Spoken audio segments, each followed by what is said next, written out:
Hi friends, कसे आहात सगळे? मी आहे जयश्री आणि महा एक्झाम्स या यूट्यूब चॅनलवर तुमचं पुन्हा एकदा खूप खूप मनापासून स्वागत. तर फ्रेंड्स, आज आपण 13 जून 2026च्या काही चालू घडामोडी पाहणार आहोत. त्याआधी जर चॅनलवर नवीन असाल आणि चॅनलला सबस्क्राईब केलं नसेल तर महा एक्झाम्स या यूट्यूब चॅनलला नक्की सबस्क्राईब करा. चला तर मग वळूयात आपल्याच्या पहिले. उत्तर प्रदेशातील कुशीनगर जिल्ह्यातील फाजिलनगरसाठी पावागड हे नवीन नाव जाहीर करण्यात आलेले आहे. मॅटे फ्रेडरिक्सन डेन्मार्क देशाच्या पंतप्रधान बनले आहे. सुरहाताल हे 100वे रामसर स्थळ उत्तर प्रदेश येथे बनले आहे. पुढे पाहूया. जागतिक बँकेत भारताचे ईडी म्हणजेच कार्यकारी संचालक निळकंठ मिश्रा बनले आहेत. कॅनरा बँकेचे व्यवस्थापकीय संचालक आणि CEO म्हणून ब्रजेश कुमार सिंह यांनी पदभार स्वीकारला आहे. प्रोजेक्ट पॅट्रियट पाईपलाईन चर्चेत होती. हा उपक्रम संयुक्त राज्य अमेरिका देशाशी संबंधित आहे. पुढे पाहूया. इंडिया AI डाटा स्थापन करणारी देशातील पहिली खाजगी युनिव्हर्सिटी अलीकडेच चंदीगड युनिव्हर्सिटी बनलेली आहे. भारत जागतिक स्टॉक मार्केट व्हॅल्युएशनमध्ये 7व्या क्रमांकावर घसरलेला आहे. याआधी भारताचा क्रमांक 5वा होता. आता दक्षिण कोरियाने भारताला मागे टाकलेले आहे. प्रथम आहे अमेरिका, चीन, जपान, हाँगकाँग, दक्षिण कोरिया आणि भारत. पुढे पाहूया. फिफा विश्वचषक 2026 11 जूनपासून सुरुवात झालेली आहे. 48 संघ आहेत, 104 सामने होणार आहेत, 39 दिवस चालणार आहे आणि 16 स्टेडियममध्ये हे सामने होणार आहेत. खेळाडूंची संख्या 1248, क्लब आहेत 449. आयोजक देश आहे अमेरिका, मेक्सिको, कॅनडा या 3 देशांनी आयोजित करण्याची ही पहिलीच वेळ आहे. प्रथमच 3 देशांनी आयोजित करण्याची पहिलीच वेळ आहे. सुरुवात झाली होती 1930 उरुग्वे येथे. ब्राझील सुरुवातीपासून सहभागी नोंदवणारा देश आहे. ब्राझीलने एकूण 76 विजय मिळवलेले आहेत. 237 गोल केलेले आहेत. फ्रान्स सलग 3 वेळा अंतिम फेरीत पोहोचण्याची फ्रान्सला संधी मिळालेली आहे. मेस्सी विश्वचषकात सर्वाधिक सामने खेळणारा खेळाडू ठरलेला आहे. त्याने आतापर्यंत विश्वचषकामध्ये 26 सामने खेळलेले आहे. सहभागी होणारा सर्वात वयस्कर खेळाडू केग गार्डन 43 वर्षे. स्कॉटलंडचा गोलकीपर. सहभागी होणारा सर्वात तरुण खेळाडू गिल्बर्ट मोरा 17 वर्ष, मेक्सिको. पहिल्यांदा सहभागी होणारे देश आहेत केप वर्ड, कुकाकाओ, जॉर्डन व उझबेकिस्तान. विश्वचषकात सर्वाधिक खेळाडू उतरवणारा संघ आहे मँचेस्टर सिटी 19 खेळाडू. पहिल्यांदाच विश्वचषकात सर्वाधिक खेळाडू 811 सहभाग घेतील. पुढे पाहूया. सर्पदंशावरील संशोधनासाठी भारत घानामध्ये सहकार्य. मुंबईतील हाफकिन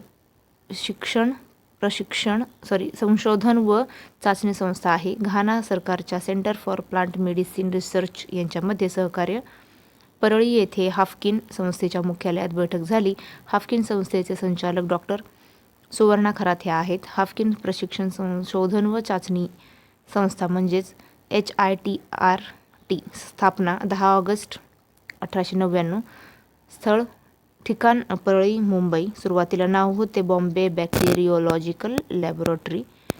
2025 त्याचे नाव बदलून हाफकिन इन्स्टिट्यूट असे ठेवण्यात आले आहे.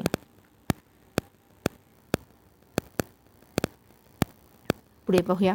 अभिनेता इद्रिस एल्बा यांना राजा चार्ल्स तृतीय यांच्याकडून नाईट पदवी प्रदान. हा ब्रिटिश अभिनेता आहे. ही पदवी 2026 न्यू इयर ऑनर्स लिस्टमध्ये जाहीर करण्यात आली होती. 25 न्यू इयर ऑनर्स लिस्टमध्ये जाहीर करण्यात आली होती. 2 जून 2026 रोजी विंडसर कॅसल येथे राजा चार्ल्स यांच्या हस्ते ही पदवी प्रदान करण्यात आली. पुढे पाहूया. बांगलादेशाचे परराष्ट्र मंत्री खलीलुर रहमान 81व्या UN महासभेचे अध्यक्ष निवडले. त्यांनी आंद्रियास काकोरिस म्हणजे सायप्रस यांचा पराभव केला.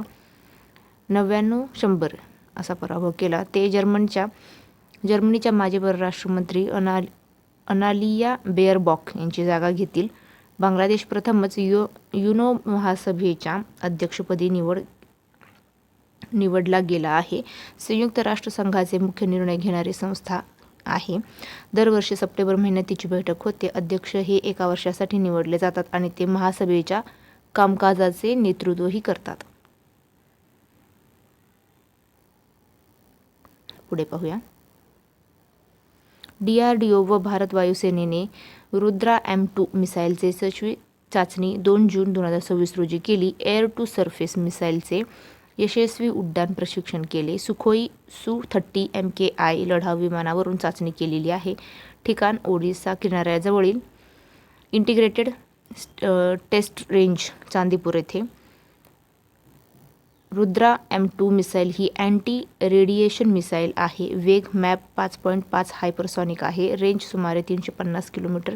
शत्रूच्या रडार प्रणाली, हवाई संरक्षण यंत्रणा व संवाद केंद्रांना नष्ट करण्यासाठी विकसित केलेली आहे. ही रुद्रा M मालिकेतील दुसरी प्रगत आवृत्ती आहे. ती हायपरसॉनिक वेगाने उडते व अचूक लक्ष्य भेदण्याची क्षमता आहे. पुढे पाहूया. भारतीय बॉक्सर जॅस्मिन लंबोरिया जागतिक क्रमवारीत पहिल्या क्रमांकावर आहे. महिला 57 kg वजन गटात तिने वर्ल्ड बॉक्सिंग कप व वर्ल्ड चॅम्पियनशिपमध्ये सुवर्णपदक जिंकलेले आहे. 2024 पॅरिस ऑलिम्पिकमध्येही तिने भारताचे प्रतिनिधित्व केले आहे. प्रिया घंगास 60 किलो वजन गटात टॉप 3 मध्ये आहे.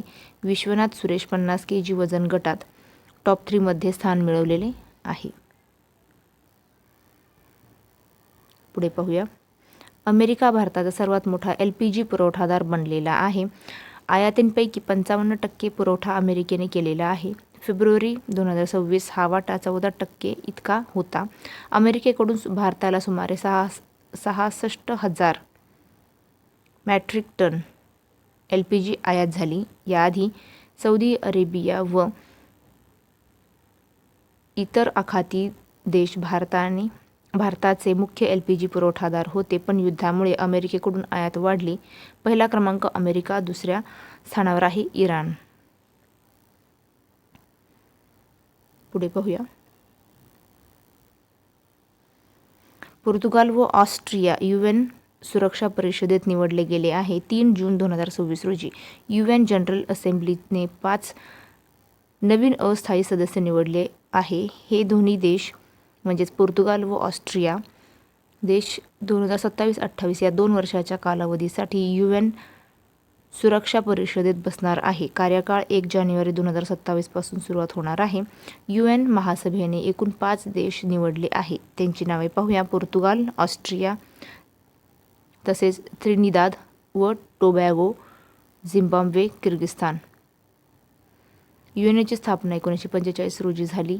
एकूण 15 सदस्य असतात. त्यात 5 स्थायी देश आहेत. ते आहेत अमेरिका, रशिया, चीन, ब्रिटन, फ्रान्स आणि 10 अस्थायी सदस्य हे 2 वर्षासाठी निवडले जातात.